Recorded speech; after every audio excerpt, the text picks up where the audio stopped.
Hi, this is John. Thank you for joining me. I'm going to talk today about depression, changing your mindset. Many years ago I was self-employed, worked for myself in the life assurance industry in the UK, and I had changed jobs, changed companies, and it turned out to be an absolute disaster. For whatever reason, not just I, but all my colleagues in the same office, all the offices in actual fact, were doing not so well at all, and it was very, very difficult. Income was very low, and in the office we used to all console each other with how hard things were, how bad things were. It was this, that and the other, but basically things just got worse and worse. And it got to the stage where I just didn't know how I was going to survive financially. I had my wife, my children, a house to pay for, a car to upkeep, my expenses every month, whether I wanted them or not, I had them. And it got to the stage where I would go to bed early at night and I would lie in bed and I would be in tears just wondering what I was going to do next, and I'd be crying out to the universe to help me and guide me, and it just got steadily worse. And it got to the stage where I started to have suicidal thoughts. I don't think I would have ever gone through with anything like that, but the thought or thoughts did cross my mind, and I just couldn't bear the thought of being seen as a failure. I thought my life was over, basically.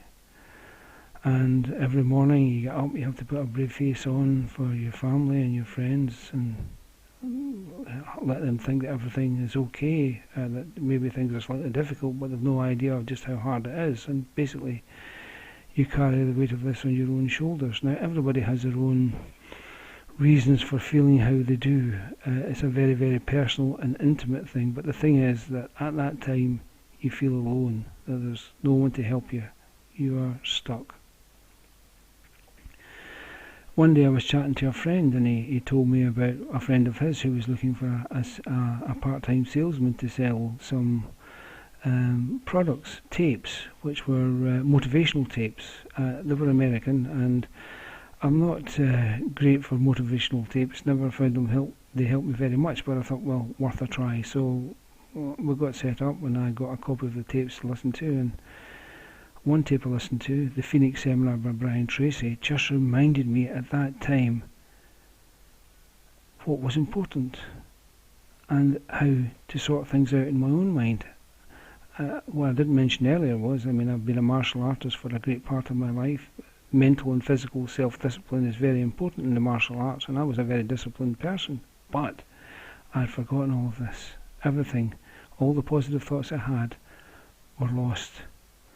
And I listened to this tape about the Phoenix Seminar, and it reminded me about the important things in my life. And from that moment on, I decided to make changes. Now, I don't mean changes in the physical sense, I mean changes in the mental sense. Every time I had a negative thought, what would happen, unless it was unchecked, I would go into a downward spiral, into that dark chasm where there appears to be no escape, and all your worries and fears and frustrations all pile on top of each other, and it's just an absolute hopeless, miserable situation to be in. So I had to make sure that as soon as a negative thought entered my mind, I replaced it with a positive one, with a positive affirmation. And the affirmation I used was, "All is well in my beautiful and glorious world." And as I said it, I had to mean it. I had to feel this and sense this beautiful world that was around me, feel the sunshine in my face, whether it was sunshine or not, feel the breeze in my face, hear the birds singing. I had to make sure that no negative element existed in my mind. And it was hard work, because I was so used to going into this negative state, into this negative spiral. But I worked at it, and I worked at it. Every time a negative thought came in, all is well, my beautiful and glorious world. And there are other affirmations one can use as well. I'll come back to that later. But eventually, things started to change. And from being in this terrible state, my business started to get better. So much better, in fact, that I was asked to talk at branch meetings so that other people who had been in the same position as me, who were in the position that I had been in, could hear what I had gone through and how I had changed. And it got to the stage where I shook my head. I couldn't believe that I had been in such a terrible, terrible position and then risen out of it into being a position where I could not have conceived possible before, at any time for that matter. I was a top salesman in my branch. I was one of the top salesmen in the whole area, country for that matter. And I had to shake myself. It just seemed so unreal, beautifully unreal, gratefully unreal, but it was wonderful, a wonderful feeling. It is so easy to get into that downward spiral unless we take positive action to stop it. And it's like anything, it just requires persistence. Even though you feel terrible, even though you feel bad, you have to work at snapping yourself out of these thoughts. I say you, me, all of us, because things still happen today, and I've got to take myself into this positive state out of the negative state. And the amazing thing is, as you start to work at feeling positive things start to happen in your life. Like attracts life. If you can just engender that positive feeling, then positive things happen. Perhaps they happened before, but we don't see them because we feel so miserable. But for whatever reason, things changed for me, and it was just like a miracle. So positive affirmations are very, very important. You have your own story. Whatever you're going through, have you found something that helped you? What's the worst thing that you can possibly conceive might happen? And if you think of that thing that might happen and then imagine it has happened, then it has no power over you anymore. Even though it hasn't happened, but if you worry about it, you're adding strength to it, and it feeds on your positive energy. So by just saying, well, if that's the worst that's happened, and it has happened, then it's gone. I can now move on in my life.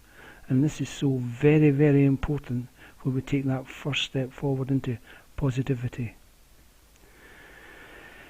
So, let me just finish this little bit by saying that you are the captain of your ship. I am the captain of my ship. And when we get involved in a storm in the sea of life, positive affirmations like all is well in my beautiful and glorious world are like the anchors that we cast off the ship that hold us firm in the storms of life. As I mentioned earlier, I have a few positive affirmations, but one of the most moving and important writings to me that I have ever come across is the Desiderata by Max Ehrmann.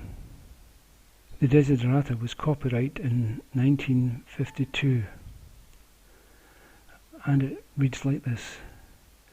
Go placidly amid the noise and haste, and remember what peace there may be in silence.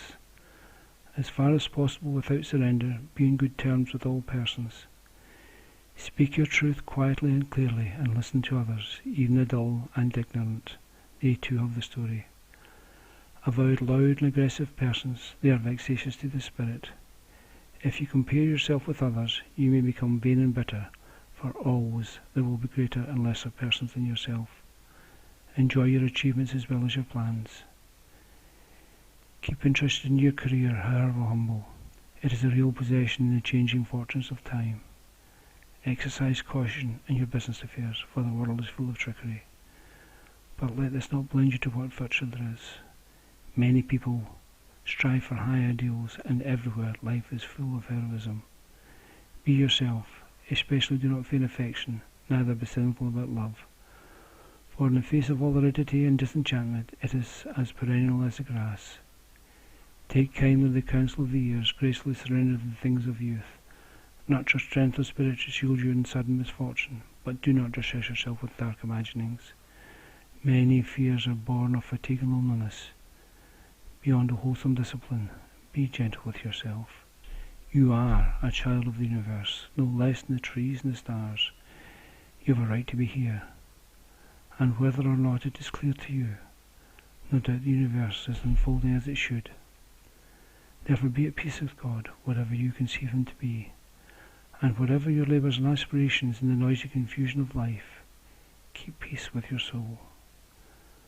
With all its sham, drudgery and broken dreams, it is still a beautiful world. Be cheerful. Strive to be happy. And for me, it's just an amazing piece of writing, of philosophy, and not only did I like it, I memorised it, and I usually say it to myself at least once a week, or at times if I'm feeling stressed, just to remind myself of the important things in life. I have a number of thoughts, or bullet points, or food for thought regarding the things that we need to think about when it comes to depression and how we can overcome it. So I have a list of items I'm going to read off just now, and I do hope they help. The brain is a muscle which needs therapeutic exercise. The dark downward spiral of depression, when reversed, becomes the stairway leading to joy. Adequacy is our natural state, which we strip away when we focus on what we do not have, or something which is out with our control, leading to a feeling of inadequacy. Being low in self-esteem does not win you the limbo dance, it keeps you in limbo. Feeling like death is no way to live. Resurrect your inner light. To feel light and frothy only requires shaking up the old ways. If you feel you cannot make it, fake it until you do. You only need to fool yourself. Depression can be like the weather, where dark clouds hide the sunshine. It cannot remove it from the heavens. It is always there. Our negative thoughts seem to travel in never-ending circles. The thing about a circle is that it is also a cycle. If your cycle didn't work, you get it fixed or get a new one. Weaknesses are just misunderstood strengths. Turn the light on and the darkness disappears. Fear is the prison which encloses us. Comfort zone, spelled as it means, is cage, C-A-G-E. We create a cage for ourselves. The desire to improve is the first step to self-improvement. Your brain is a flesh and blood computer which needs debugging. The brain is a wonderful servant, but a very poor master. Depression is like a computer virus, difficult to detect, but definitely fixable. The body is like computer hardware, the brain is the firmware, and your thoughts the software. If your software doesn't work properly for you, then replace it. If your thoughts are like music, what music do you hear?